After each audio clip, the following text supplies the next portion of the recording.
Fiquei 52 dias presa em Brasília por manifestar o meu patriotismo. Agora estou com tornozeleira.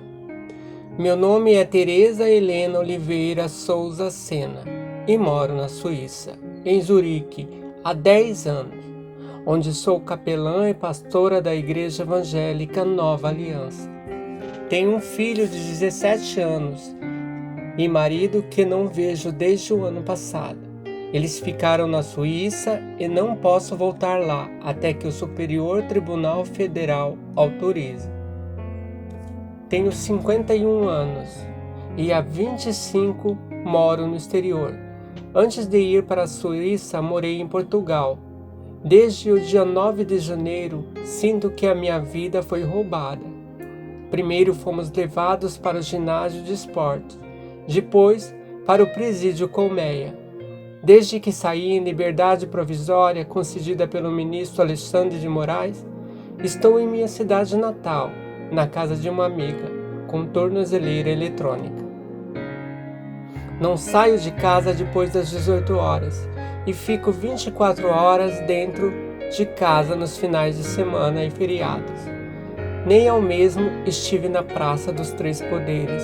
Fiquei no QG de Brasília o tempo todo no dia 8 de janeiro, porque tenho esclerose múltipla, fibromialgia e utilizo o equipamento para respirar. Estou no Brasil para resolver alguns assuntos da minha filha, que se arrastam ao longo do segundo trimestre de 2022. Na minha estada, vi um vídeo com um senhor daqui da minha cidade natal, Teófilo Otoni, Minas Gerais. Ele estava na chuva, aos prantos, pedindo para o Brasil não se tornar comunista. O vizinho me tocou tanto que eu comecei a ir para o acampamento da minha cidade. Passei quase 2 meses indo ao QG e recebi o convite para ir para Brasília, para uma manifestação do dia 9 de janeiro, uma segunda-feira. Me diziam que precisavam de uma pastora, alguém da parte espiritual, e eu fui. O acampamento do Teófilo estava acabando e eu tinha um desejo particular de conhecer as igrejas das nações, que fica em nossa capital federal. Pensei em aproveitar um movimento que só acontecia na segunda-feira. Sendo possível, iria ainda no domingo visitar a igreja. Tudo aconteceu muito rápido e sem sentido. Nós chegamos no ônibus em Brasília no sábado, à noite, no dia 7 de janeiro, quando a armadilha já estava sendo montada e nós não percebemos. Nós caímos feito patinhos. No sábado, nós fomos para a porta do quartel com ônibus, pois a orientação era para ficarmos na Granja do Torto e só na manhã de domingo ir para o QG. Nos disseram que teria uma reunião na madrugada, quando seria definido como seria a marcha para a Praça dos Três Poderes, e só depois iriam nos explicar como seria. Ficamos meio incomodados com isso, até porque no nosso meio existiam militares da reserva e um deles inclusive atuou no passado na Guarda Nacional de Lula, ou seja, tinha uma visão de estratégia, e ele falou que aquilo não estava cheirando bem. De qualquer forma, estávamos em Brasília e de sábado para domingo dormimos no ônibus. No domingo de manhã fomos ao QG e lá procuramos uma tenda e ficamos dentro de uma do estado do Pará. Devia ser em torno de 10 horas da manhã, quando conseguimos nos ajeitar e já tinha um bom movimento de pessoas, como uma cozinheira providenciando alimentação, gente conhecida. Não demorou muito e o nosso motorista nos ligou, comunicando que a Polícia Federal prenderá todos os ônibus. Nos disse para darmos um jeito de buscar as coisas que estavam dentro do ônibus. Na mesma hora, começou a chegar muita gente, chamando para descer para a Praça dos Três Poderes, antecipando o ato de segunda. Eu falei que não estava certo, até porque muita gente ainda estava na estrada. Por exemplo, tinha ônibus que rodaria a noite inteira para chegar na manhã de segunda-feira. Vamos, vamos, vamos, e o pessoal foi. Eu fiquei porque não tinha como chegar de carro e eram 8 quilômetros de caminhada. Como tenho muitas comorbidades, era impossível fazer esse percurso a pé. Além disso, as pessoas estavam saindo do QG com a intenção de passar a noite lá na praça, orando no meio do nada. E não teria estrutura física para suportar aquilo. Invadiu. Por volta das 13h30, ali no QG ouvimos: invadiu. Curiosos, abrimos as nossas redes sociais e, para o nosso espanto, começaram a aparecer uma sucessão de postagens de gente dentro dos prédios. Isso causou grande estranheza, porque não é tão fácil assim invadir prédios públicos, ainda mais que estávamos rodeados pelo exército e o pessoal desceu escoltado. Não demorou e percebemos o movimento do exército se intensificar e cercar todo o QG. Havia drones sobre o acampamento, o que aumentava a sensação de que tinha algo errado acontecendo. A tarde passou e as pessoas começaram a retornar ao QG. Algumas feridas, outras não.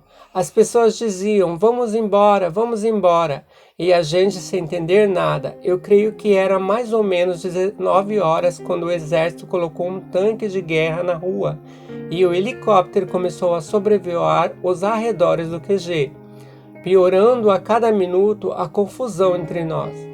Nada daquilo estava previsto. Que barulho era intenso! Domingo à noite foi terrível para quem estava no acampamento. A gente não sabia se saía ou não. Tinha gente que falava que quem tinha saído foi preso no hotel, em Uber, na rodoviária, em Goiás, que faz divisa. E de fato, muita coisa aconteceu, uma variedade de situações pelos relatos que ouvimos depois. Nós permanecemos e o QG amanheceu em alvoroço, com diversos ônibus diferentes dos nossos estacionados junto ao QG, e continuávamos a não entender o que se passava. Como foi que virei negociadora? Esse foi um momento em que aproximei da multidão e vi aquele quadro horroroso de desespero coletivo. Senti que precisava negociar com o Batalhão de Operações Especiais, o BOP, e com a Polícia Federal, e tentar fazer alguma coisa especial pelos idosos e crianças que estavam no QG. Me ofereci por ser mulher, uma pessoa de Deus, e fui com 2 advogados e outro senhor para o outro lado da rua, onde estavam todos alinhados. Fomos porque não existia uma liderança ali, por ser um movimento orgânico.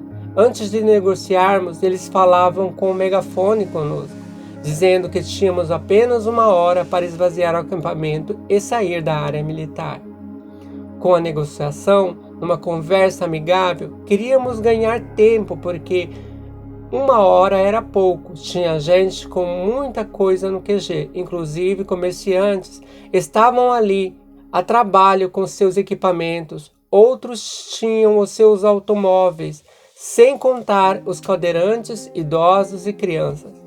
Tentando ganhar um pouco de tempo de negociação, explicamos que pelo menos as mulheres com filhos e idosos poderiam ser liberados da triagem, que deixassem as pessoas saírem em seus carros.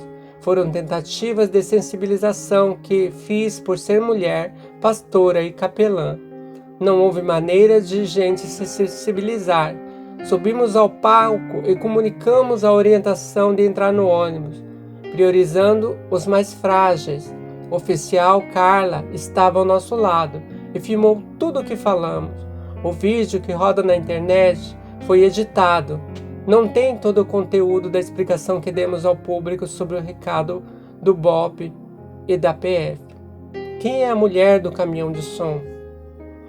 O que disse no palco foi que nos disseram: o presidente Lula decretou a evacuação da área militar e vocês terão que sair nesse ônibus para depois serem liberados e então procurar outro meio de transporte para voltar para as suas casas. Falava para todos, mas isso também valia para mim. Eles nos enganaram, eles mentiram. Hoje eu estou diferente, cortei os cabelos. As pessoas me perguntam por que eu usava casaco de inverno no dia 9 de janeiro em cima de um caminhão de som. O fato é que sinto muita dor e naquele dia estava frio em Brasília. Falei também ao microfone que era para evitar a confusão, desordens, que se alguém começasse a fazer alguma coisa que se afastassem. Nós queríamos a liberdade e não a confusão. Quanto mais organizados fôssemos ao entrar no ônibus e passar pela triagem, mais rápido seríamos liberados. Sei de gente que resistiu e ficou no QG e foi transportada em Camburão. Estávamos sem escolha, com uma falsa promessa. Meus laudos médicos de Zurique tiveram que ser traduzidos do alemão para o português rapidamente, até porque dependo de aparelho de oxigênio. Porém, o fato de ter inúmeras comorbidades não facilitou em nada a minha vida nos 52 dias que fiquei presa. Meus medicamentos nunca chegaram à cela, e as dores que senti foram enormes. Pelo menos o meu aparelho de oxigênio foi entregue. Lá no presídio tinha pouco ar. Estávamos em 120 mulheres numa ala com apenas um chuveiro frio, 2 privadas e um tanque. Eu ficava muito nervosa. Pela falta de condições do local e da minha pressão disparou para 22, lembro. Lembro de uma colega de cela que passou mal e foi socorrida com a minha máquina de oxigênio. Poderia ter morrido. Chegamos a fazer uma carta relatando a falta de atendimento à saúde dentro da colmeia. Saí depois de 52 dias presa em Brasília. Voltei para minha cidade natal e todos os dias eu tenho que estar em casa até às 18 horas. Nos finais de semana e feriados não posso sair. Isso porque para quem é pastor é complicada, porque os cultos em geral ocorrem à noite nos finais de semana. Desde que tudo isso aconteceu em Brasília, não consegui pregar. Eu não posso sair para atender. Eu não posso sair para fazer nada. Eu tenho a minha vida roubada. Eu moro na Suíça e minha vida lá onde está minha casa e meu filho de 17 anos, com autismo baixo, que precisa de mim. Meu esposo está cuidando dele, mas ele é a única fonte de renda para manter lá e aqui. Eu sinto saudade da minha atividade de pastora na igreja da capelania. Sou psicóloga também, então faço um trabalho pastoral. Vim com minha filha para o Brasil no ano passado, porque ela tem precatórios a receber. Isso demorou. A nossa intenção era retornar no início do ano, deixando procuração para a nossa advogada. Estou triste por ver o curso que o Brasil está tomando e perceber que as pessoas são capazes de tudo e mais um pouco para se manter no poder. Lá na Suíça, a gente nem vê a política acontecer. Os políticos andam de bicicleta e usam transporte público. Não existem regalias, essas tretas todas. É um país governado pela direita, onde tudo funciona. Você paga bem o imposto, mas tudo retorna para nós em serviço. Quando vi o Bolsonaro resgatar a credibilidade do Brasil lá fora, que a nossa nação voltou a ser respeitada, eu tive coragem de dizer que eu era brasileira. Meu filho, com 17 anos, fala 5 idiomas, porque não podemos sonhar com isso para nossos jovens aqui? Quando vi a luta por um Brasil diferente, pensei que talvez o meu filho um dia pudesse vir para cá. Com tudo isso acontecendo, não há a menor possibilidade.